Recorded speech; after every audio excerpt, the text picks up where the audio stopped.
Hello guys! Welcome to my vlog again guys. Hello. How are you guys? I hope na okay kayo sa araw na ito, and I hope you are doing fine and okay. So guys, as you can see, the color is gold. Sometimes the color of the trees because of the autumn season.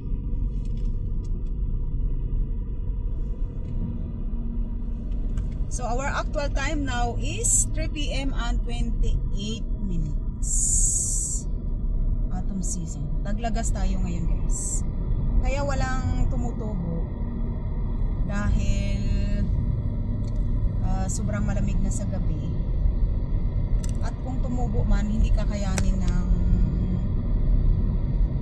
panahon dahil sa lamig. At palamig na kasi araw-araw, palamig na ng palamig hanggang March na yan siya.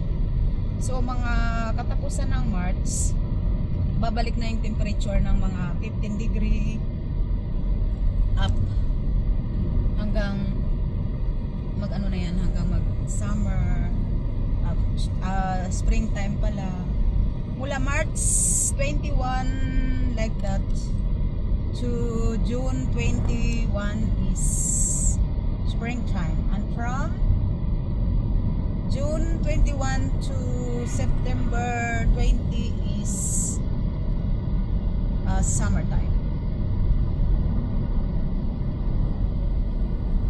So linggo tayo ngayon, araw ng linggo, kaya wala masyadong mga sasakyan, wala masyadong mga gabiyahe. So bukas ng umaga sigurado marami yan dahil Monday ng umaga, so sigurado yan maraming sasakyan.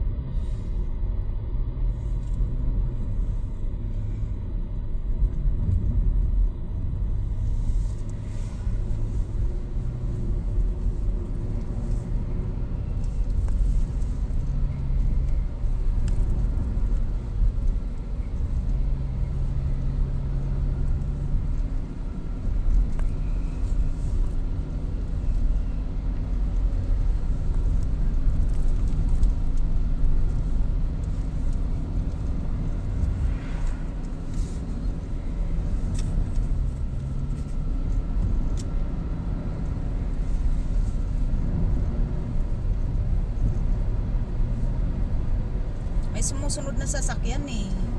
Gusto ko kasi sanang mag-drive ng dandahan lang para namnamin natin yung gold colors of these trees because of the autumn season. So gold na gold yung dinadaanan natin guys. Ganyan kaganda ang view ng mga kahoy kapag ganitong buwan. Kailang unti-unti na yan silang magba-brown at maglaglaga na kasi nga ganun talaga, normal lang sa Gans, normal lang kasi yan sa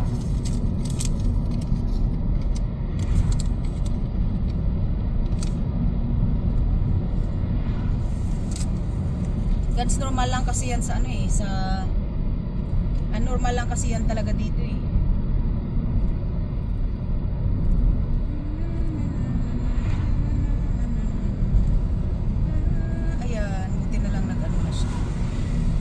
Overtake.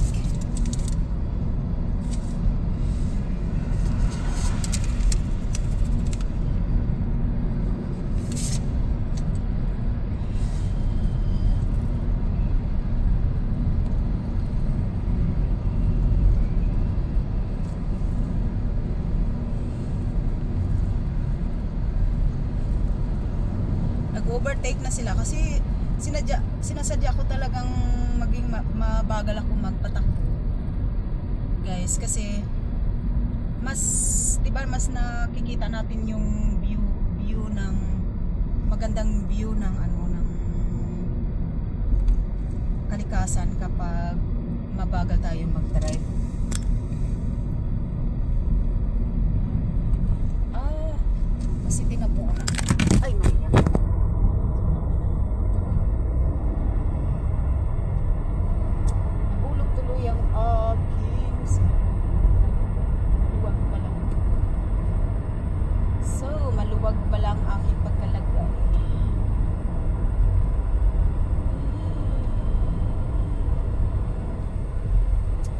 yun lang guys, ang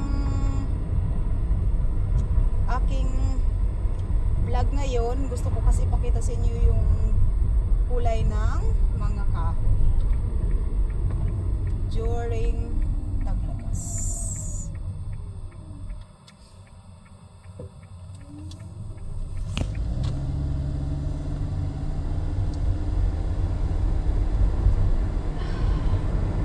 Pero dapat nung 2 weeks ago, dapat nagsimula na akong mag-vlog talaga ng ano, ng tamang-tama lang na gold yung kulay ng mga kahoy kasi medyo late na ngayon eh. Kasi kung tiniming ko talaga siya sa tamang panahon, ang ganda-ganda ng kulay ng mga kahoy guys, tapos ang ganda-ganda ng kulay, yung talagang gold na gold, tapos yellow yung buong kahoy na yung talagang wala pang bawas yung mga dahon.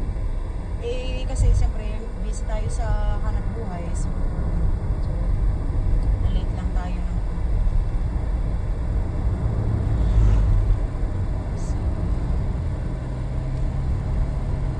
bukas uli hanap buhay na naman. Tapos, pero mabuti na lang guys, sa totoo lang talagang nagpapasalamat ako sa Diyos na busy tayo sa trabaho. Kasi alam nyo guys, kung hindi ako busy, kung hindi busy yung mga Pilipina dito sa, or ibang lahi dito sa, yung mga Asian, kung hindi busy sa Europe, na ano sila eh, na nade-depress ang mga ibang tao. Kasi nga, siyempre kasi yung panahon nila dito, kapag ganitong taglamig, ano yung sikat ng araw ang napakaiksi. So napakaiksi yung sikat ng araw. So siyempre kapag maiksi yung sikat ng araw, kumbaga yung mga tao hindi nalulungkot din. So parang hindi sila, mararamdaman mo talaga na kulang ka sa araw. Kasi may ganun tao talaga ako eh. Kapag medyo maambon yung panahon at medyo maulan-ulan, medyo ano rin ako eh, yung mood ko parang alam mo yun, inaantok na parang hindi ka happy sa buhay mo. Parang ganun ba?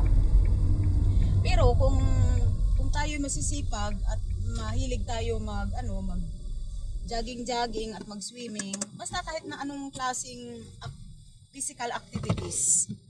So, nakakalimutan natin yung araw na hindi maganda. So, yun yung ko doon, yun yung aking natutunan na dapat pala pag ganitong winter or autumn season, dapat lagi ka talagang busy, lagi kang busy sa trabaho or nag-hiking ka or basta kahit anong hatid sundo yung anak mo. Kagaya kahapon, rin kami ng anak ko, nagbike kasi nagbike siya kasama yung kanyang barkada. So mga after 1 hour, sumunod ako. Sabi ko, susunod nga ako sa anak ko. Tapos buti na lang nakita ko sila. Yun. Busy naman. Busy sila ng kababike ng kanyang barkada.